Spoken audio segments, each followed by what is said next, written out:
आज मैं आपको अर्नेस्टो चे ग्वेरा की पूरी कहानी बताने वाला हूँ।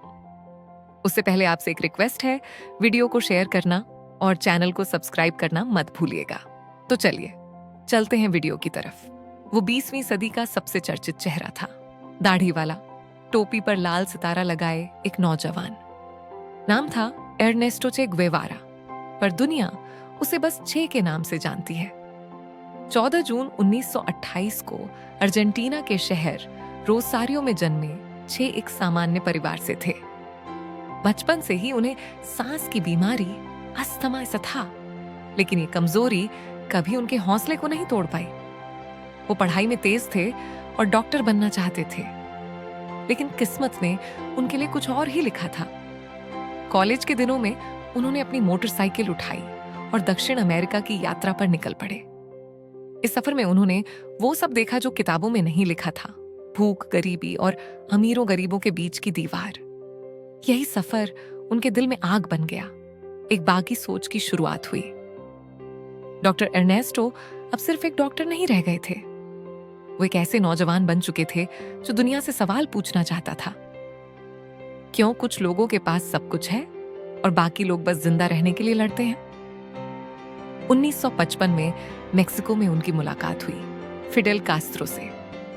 दोनों ने मिलकर क्यूबा की तानाशाही सरकार को गिराने का सपना देखा।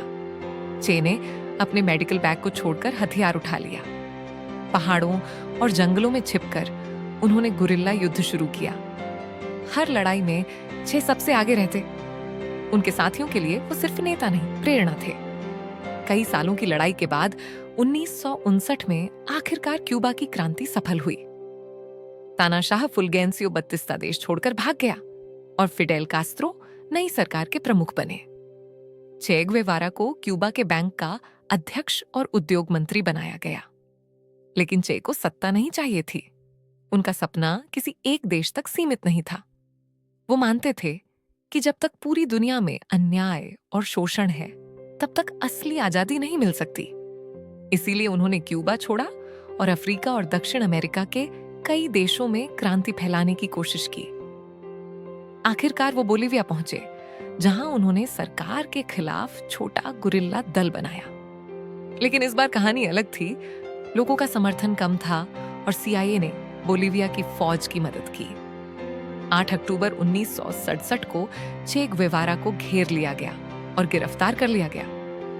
अगले दिन 9 अक्टूबर को उन्हें एक छोटे से कमरे में गोली मार दी गई। मरने से पहले उन्होंने कहा था, तुम सिर्फ एक इंसान को मार रहे हो, एक विचार को नहीं। चे ग्वेवारा का शरीर मिट गया, पर उनका विचार दुनिया भर में गूंजता रहा।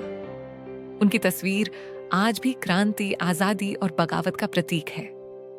कई लोग उन्हें नायक मानते हैं, तो कुछ लोग उन्हें कट्टर कहते हैं, पर एक बात सब मानते हैं, चे ग्वेवारा ने दुनिया को झकझोर दिया था। वो एक डॉक्टर से योद्धा बने, एक इंसान से किंवदंती बन गए। उनका संदेश साफ था, जहां कहीं भी अन्याय हो, वहां खामोश रहना सबसे बड़ा अपराध है।